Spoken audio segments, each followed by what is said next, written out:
Bueno, mi nombre es Rolando David Gómez Mendieta, estudiante de fisioterapia y voy a poner en mi proyecto para el comité de investigación. Entonces, mi proyecto se titula Tecnología en la rehabilitación de la marcha en pacientes con esclerosis múltiple, remitente, recurrente, una revisión sistemática. Mi asesora y tutora de proyecto es la profesora Murcia Doncel Mónica.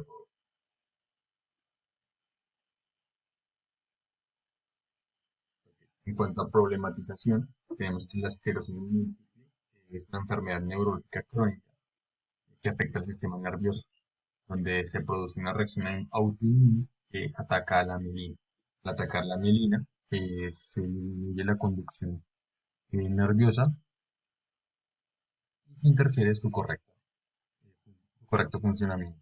Entonces tenemos tres tipos de síntomas en la esclerosis múltiple: primarios, secundarios y terciarios, donde los síntomas primarios son la ataxia, la espasticidad, las parestesias, la fatiga muscular, el déficit cognitivo, la disfunción vesical e intestinal.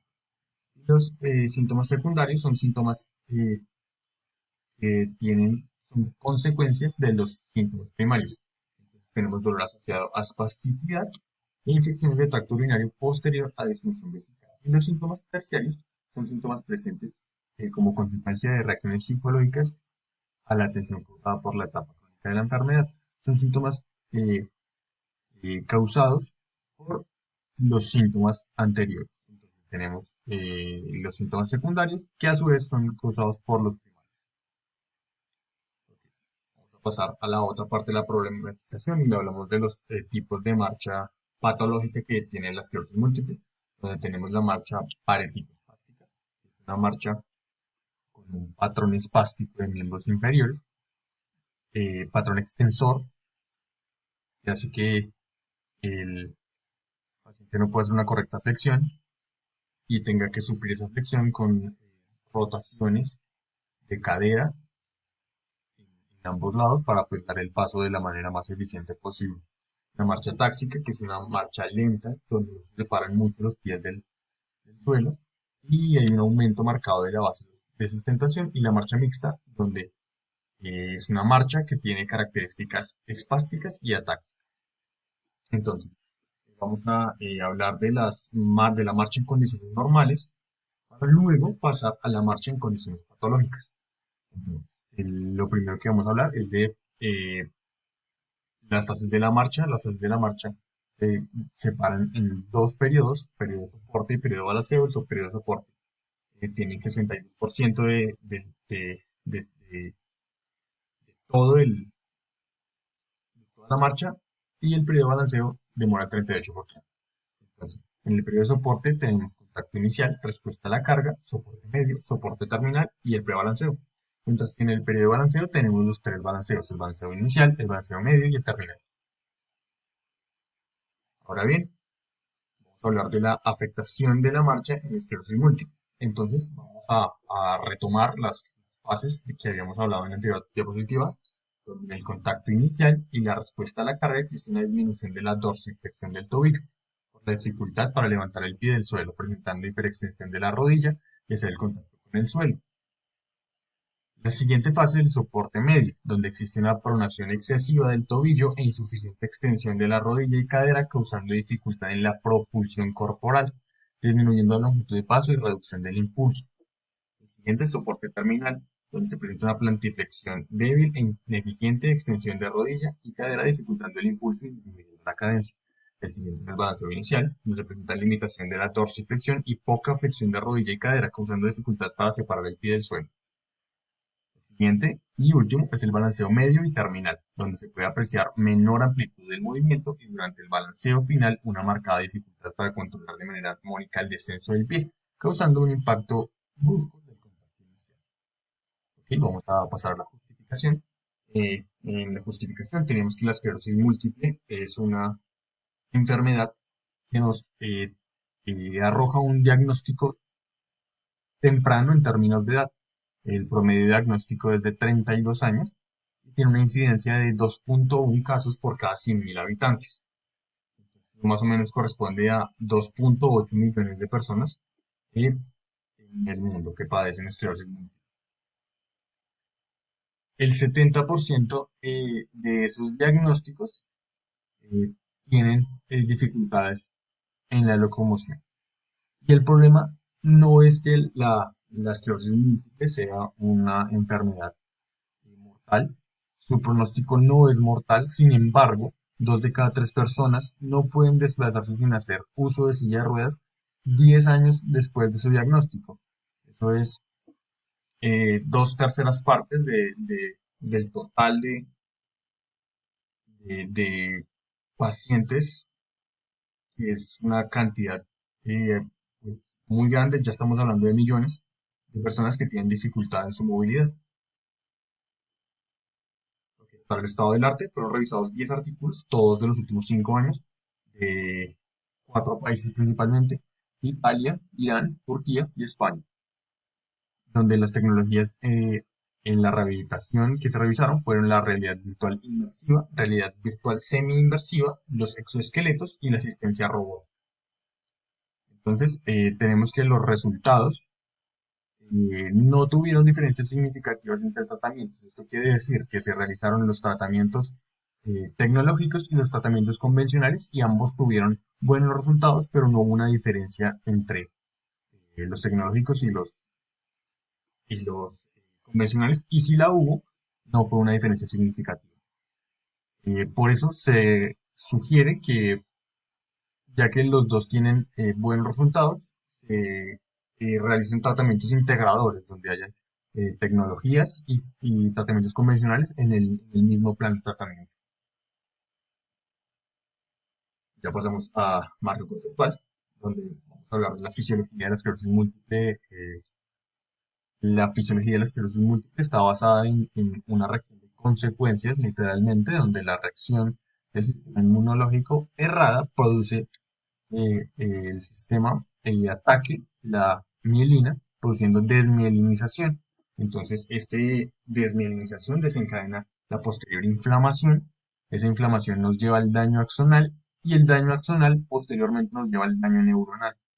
Entonces, las áreas de desmielinización donde se realiza la reacción inmunológica se conocen como placas y están ubicadas en 2 zonas del sistema nervioso central principalmente: la médula espinal y el encéfalo. Estas placas destruyen el oligodendroglioma, y esto interfiere en el proceso de producción de la mielina. Entonces, no solo se destruye la mielina, sino se impide o se interfiere en el proceso de producción de nueva mielina. Vamos a pasar a los estadios de la esclerosis múltiple, donde el primer estadio es el estadio del síndrome clínico aislado. El primer estadio representa el primer episodio sintomático del paciente. Este episodio no debe prolongarse más de 24 horas. Pasa que no todos los síndromes clínicos aislados son de esclerosis múltiple. Hay otras patologías neurológicas que emulan este tipo de síndrome, entonces no es un determinante en el diagnóstico.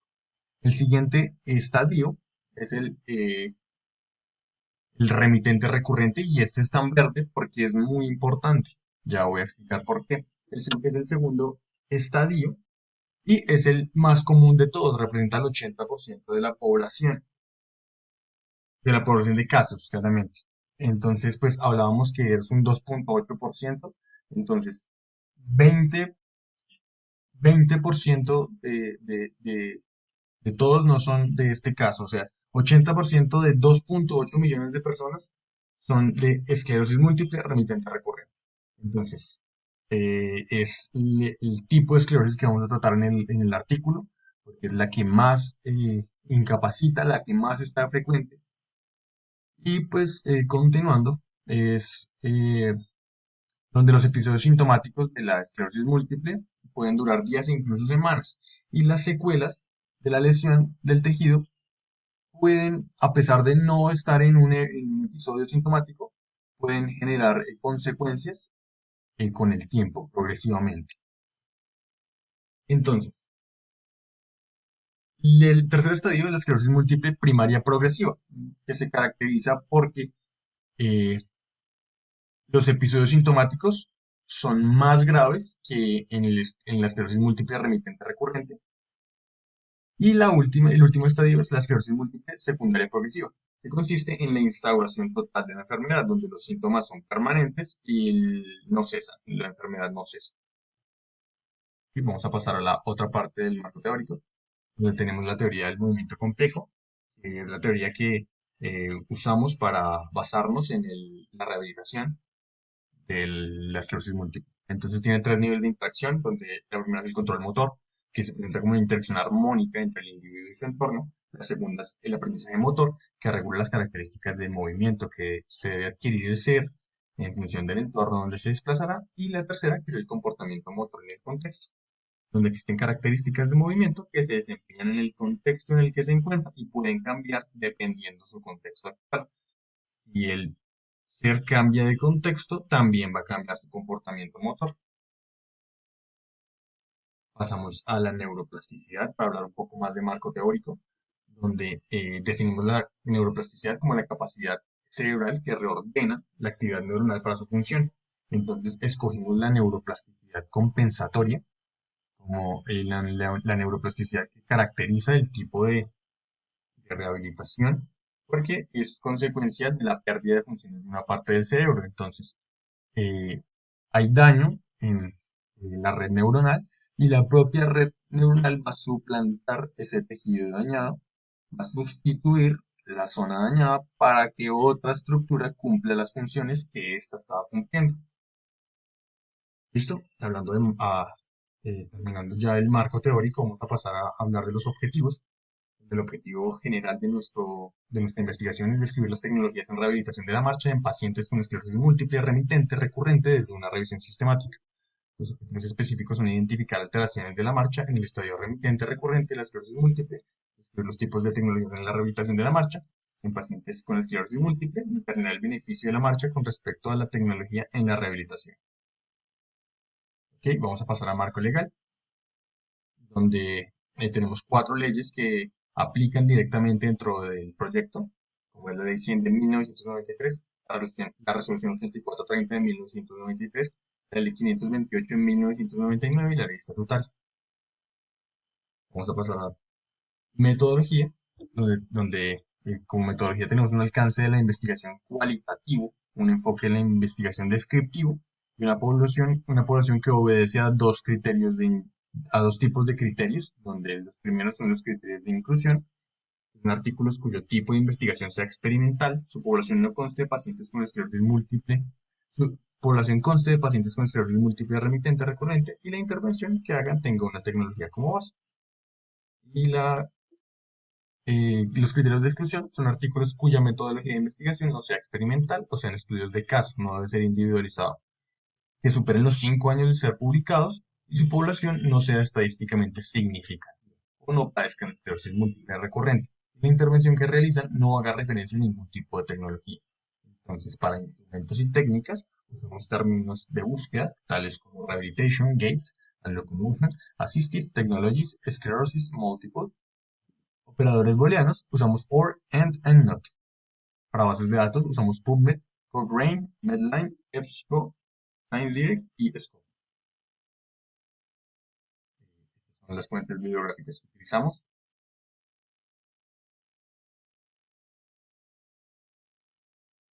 Y esto es todo. Muchas gracias.